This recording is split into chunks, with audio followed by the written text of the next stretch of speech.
Hero mom rescues her kidnapped son by wearing a genius disguise.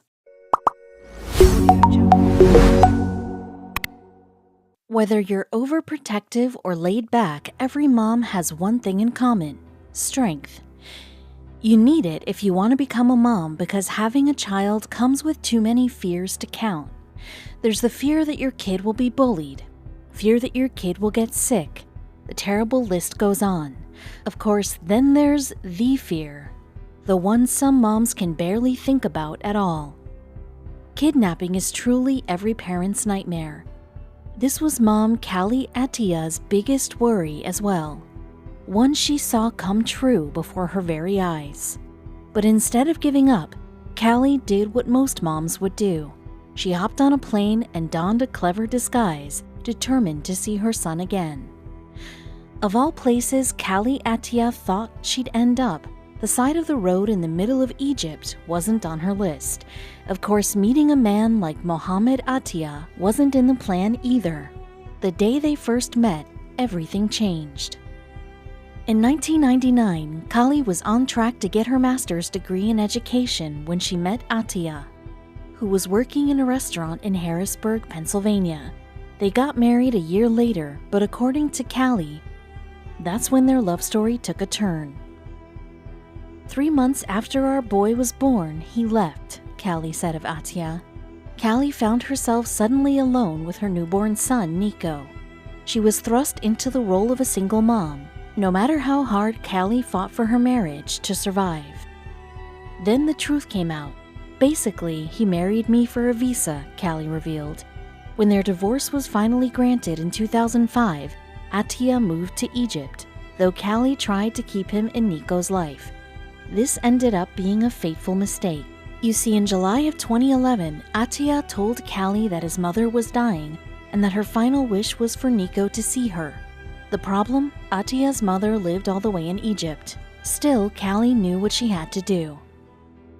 Callie and Nico flew all the way to Egypt with Callie's sister Maria in tow.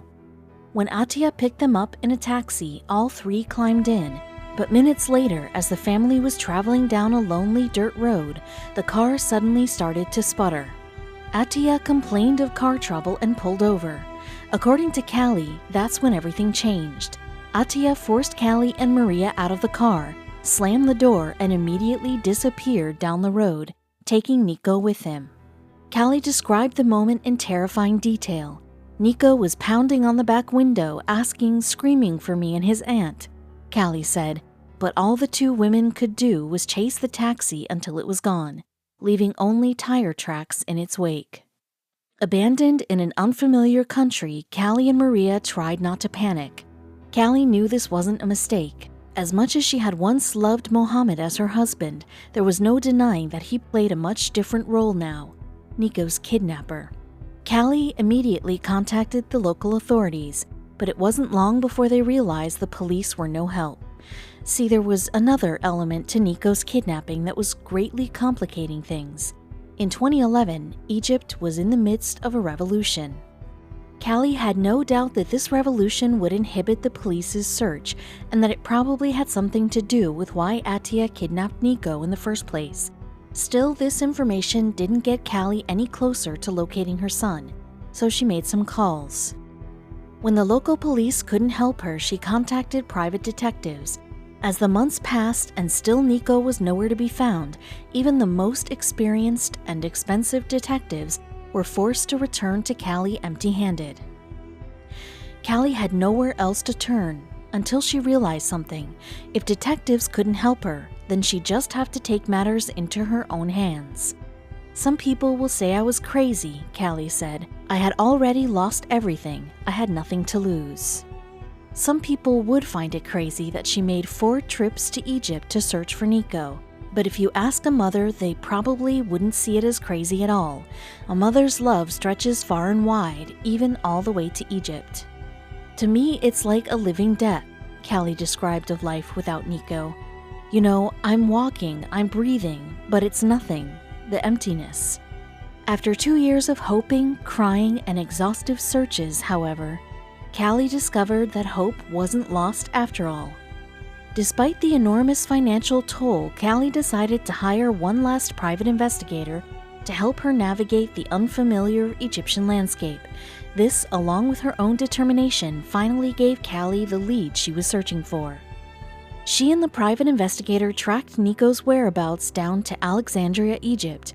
Once they knew his general location, Callie knew how close she was to seeing her son again, so she couldn't help but throw caution to the wind. While disguised as an Egyptian woman, Callie spent months following her ex-husband and son around Alexandria.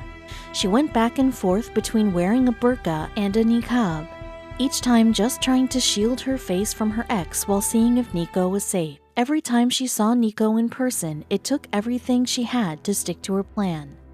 "I came so close to my son and I could not touch him," she later said. Callie knew patience was key. She had to wait for the right moment to act. And on March 14, 2013, Callie finally made her move. It must have been strange from Nico's perspective. As he walked into school, a woman shrouded in black grabbed his arm and said something he'd waited 2 years to hear. "Nico, it's Mommy. Come with me." But as strange as it might have been, Nico wasn't scared. Not when he looked into the eyes of the woman who called herself his mother. He recognized them as his mother's eyes, which were characteristically blue. With that in mind, he didn't hesitate. Callie rushed them over to a waiting rickshaw. "Get in," she whispered. And Nico did just that. He was once again being shepherded away from a parent, but this time he was on his way to safety. At least, that's what they hoped. As Callie held Nico close to her, she finally learned why her ex-husband had kidnapped her son.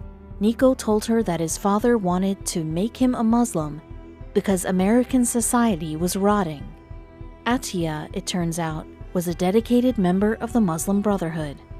The duo stayed at a safe house for 3 weeks before flying home, but just because they were out of arm's length from Atiya didn't mean they were safe. Even now, Callie and Nico keep their address a secret from anyone they don't trust. Still, Callie has reason for hope. Mohammed Atiya is wanted for kidnapping a U.S. citizen, aka Nico, and he's also wanted for forging documents that lied about Nico's Egyptian citizenship.